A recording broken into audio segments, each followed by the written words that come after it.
et je suis la présidente du centre d'animation adulte du Flocon, une association qui a maintenant bientôt 30 ans et qui propose un cours de gymnastique hebdomadaire pour adultes. Donc. Je me présente, Dogman Fouad, je suis papa de 2 enfants, dans le grand qui est à l'école Maurice Bonneau. Je suis président du comité FCPE Maurice Bonneau pour la 2e année consécutive. J'ai 42 ans. Voilà. Belgassem Amar, j'ai 43 ans. J'ai 2 enfants, l'un qui a 9 ans, l'autre 11 ans. Donc l'un qui est au collège ici à l'UC et l'autre qui est donc à Maurice Bonneau, donc en CM1. Alors je suis Annie Crépin, donc née le 10 avril 1947, 65 ans il y a quelques jours. Donc j'habite rue du Dragon à Tourcoing, dans le quartier Flocon-Blanche-Porte, et j'y suis depuis 14 ans maintenant. Donc, je suis Marie-Christine Parent, j'habite Tourcoing depuis 2005 et je suis orthophoniste. Je m'appelle Daniel Duban, je suis quelqu'un qui est engagé dans beaucoup de choses. Alors, que dire, si on parle d'audiovisuel, je suis le président de l'association Plein Zoom. Je suis aussi pasteur d'une église locale protestante. Je suis engagé dans l'humanitaire et puis à la disposition des personnes. Donc on parle de tissu social en réalité, mais surtout dans le domaine de la communication pour être à l'écoute des personnes en difficulté.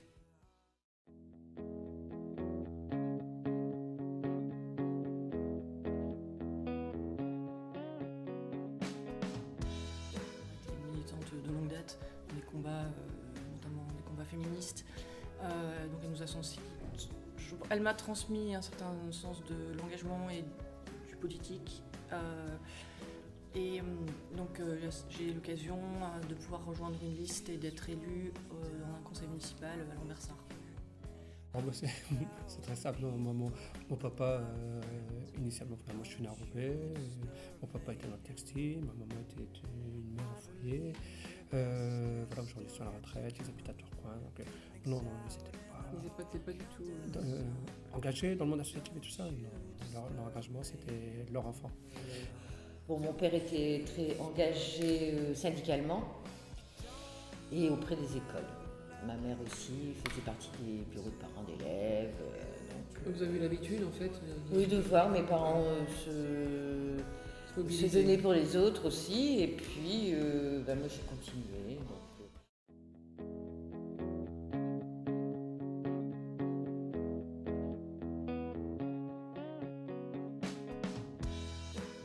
J'ai commencé à avoir mon premier enfant. Voilà, très simplement. Il allait en maternelle. Alors je voulais simplement comprendre le domaine dans lequel il évoluait. Alors, pourquoi, je sais pas, je pense que tout parent il a envie de ça, c'est de comprendre qu'est-ce qu'il fait mon enfant à l'école. Voilà, donc j'ai commencé par être parent d'élève, tout simplement. Et, voilà, quand on est pour les parents de maternelle ou en école, on demande qui veut être parent d'élève, donc on remplit une petite feuille, j'ai dit moi.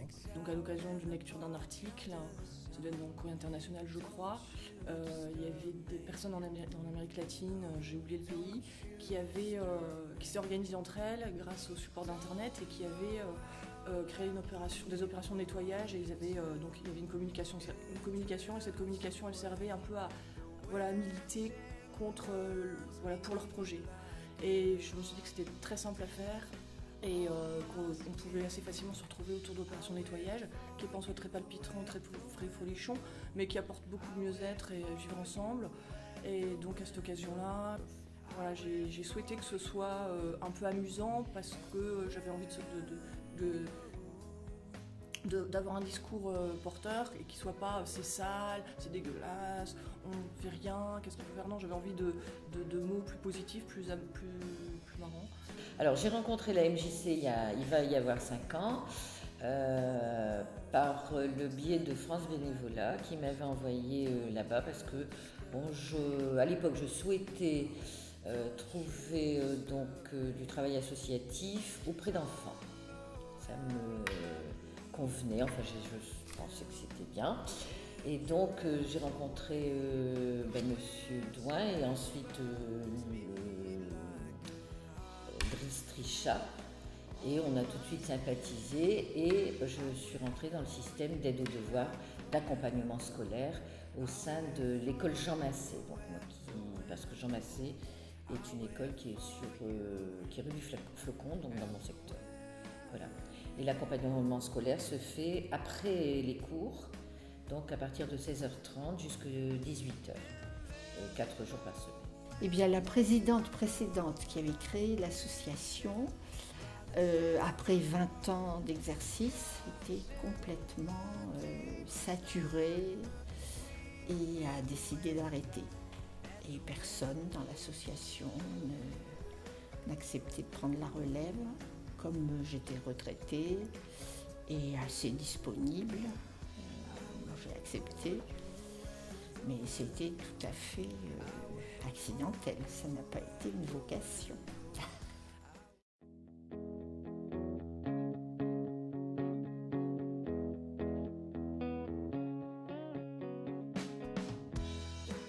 M'occuper, certes oui, je ne le cache pas parce que j'ai quitté une vie active et je ne me voyais pas rester entre quatre murs comme ça chez moi. Et surtout, ça correspondait à mes idées. Il y a des choses que je n'aurais pas faites. Bon, par exemple, il y a des personnes qui vont dans les hôpitaux. Je trouve que c'est très très bien. Ma maman l'a fait pendant des années. Moi, je ne serais pas capable de le faire. C'est quelque chose que je ne supporte pas.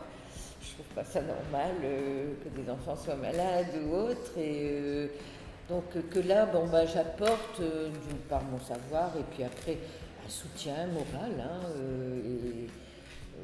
dans les différentes associations évidemment, mais les enfants ont besoin de moi, les personnes du secours populaire ont besoin de moi, et puis c'est se rendre actif dans la société. Et je trouve que tant qu'on peut le faire, si on a la santé, il faut le faire. J'ai remarqué que ça fait depuis quelques années, on fait plutôt marche arrière, et là, j'ai constaté qu'on devient de plus en plus individualiste. Et c'est pas la bonne solution. La solution, c'est que plus qu'on est nombreux, plus qu'on peut mener des activités, on peut mener éventuellement des combats. Et c'est ça la force, c'est d'être en communauté. Et c'est ça la force, c'est ça la richesse. Je pense que participer à quelque chose de collectif me démange.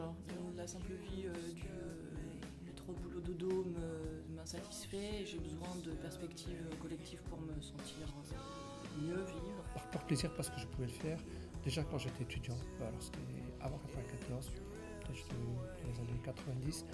Déjà j'aidais des enfants de 3e, 4e. Alors dans le cadre, moi j'allais dans une association pour aider des enfants 3e, 4e. Donc voilà, j'ai donné des cours complètement gratuits. Alors, là c'était un projet qui m'intéressait énormément. Il faut savoir, dans les années 90, je devais peut-être première année de quelque chose comme ça. Donc voilà, j'avais un bon niveau en maths, physique, des choses comme ça. Et là je me rappelle, j'ai aidé des enfants de 3e, 4e en difficulté toute l'année en maths, en physique. Et voilà, là c'était un petit challenge personnel. Voilà, ça me faisait plaisir de voir si j'aidais ces enfants-là, qui n'étaient pas très bons, est-ce qu'ils seraient plus bons, mais est-ce qu'ils seraient meilleurs en fin d'année.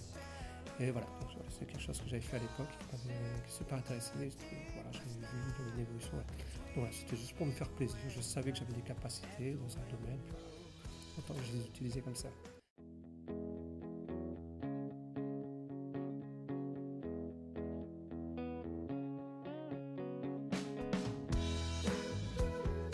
J'ai dû me mettre à l'informatique pour taper les courriers, les dossiers, donc je n'utilisais pas, on faisait pour moi.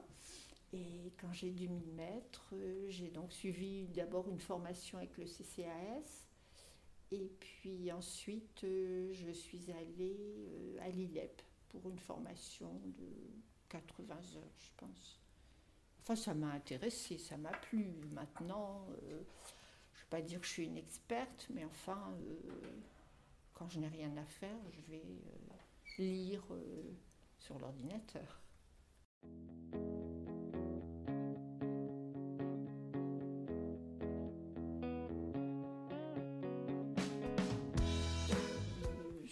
Ça apporte une activité intellectuelle.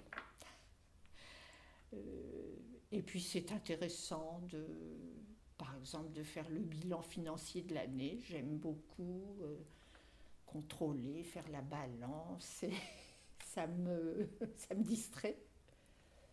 Je pense que si on a envie et qu'on hésite, il ne faut pas hésiter. C'est quand même tout à fait accessible et c'est pas désagréable.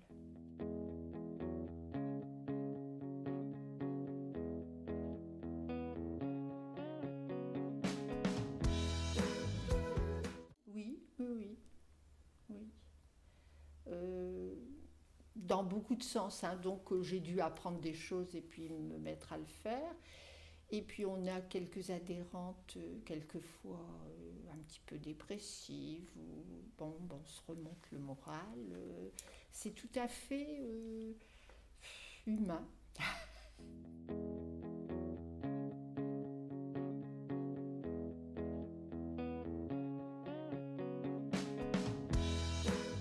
Je vais vous donner une phrase clé, c'est servir l'autre. Déjà, se mettre à la disposition de l'autre, de le comprendre. On peut servir sans faire quoi que ce soit. Déjà, tel que nous faisons là, on fait un jeu de rôle, on s'écoute. C'est d'écouter un peu l'autre et de dire en quelque sorte, raconte-moi pas ta vie, mais je suis là, il y a des points de solitude, il y a des personnes qui vivent mal leur quotidien. Puis en même temps, c'est de leur dire, tu es capable de faire ça. On valorise la personne. Et aujourd'hui, on est dans un monde de dévalorisation parce que ça va vite. On donne tout gratuitement à crédit, mais un jour, il faut payer. Je dis ça comme ça à ma manière. Mais se dire aux gens, réapprenez à prendre vos responsabilités. La valorisation de l'individu par l'engagement, nous on le fait, et pourquoi pas eux. C'est que vis-à-vis des enfants, j'ai été grand-mère très tardivement, il n'y a pas longtemps que je le suis. Ça me manquait beaucoup, et puis il y a un peu, je trouve encore la gentillesse, la naïveté des enfants. Moi, j'y crois beaucoup, jusqu'à un certain âge peut-être, hein, mais ils sont parfois rigolos, parce que Annie, toi qui es vieille, tu peux nous renseigner sur ça.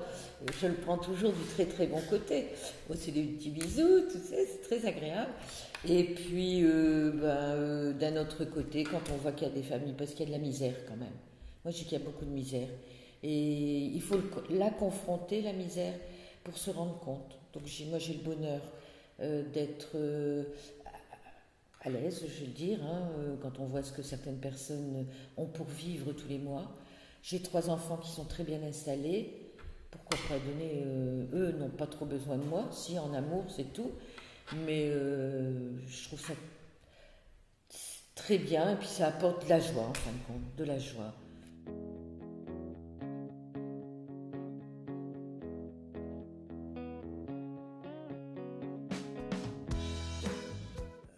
Tout faire pour que dans un quartier, les gens puissent parler entre eux, le dialogue, créer un dialogue, ce qui n'est pas facile parce qu'il y a des conflits de génération et aussi culturels.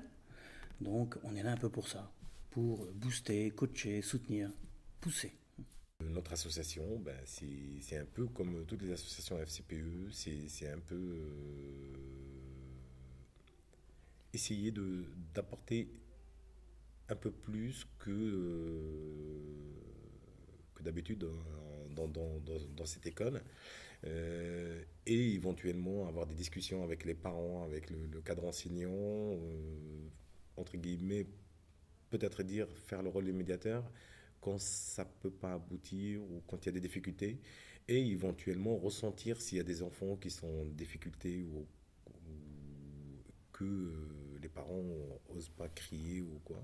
Ça nous était déjà arrivé même de trouver du travail pour certaines personnes qui sont en difficulté, qui n'osaient pas le dire, via l'enfant qui nous en a parlé. Et après, chacun, avec nos connaissances, on essaye de pallier à ces problèmes.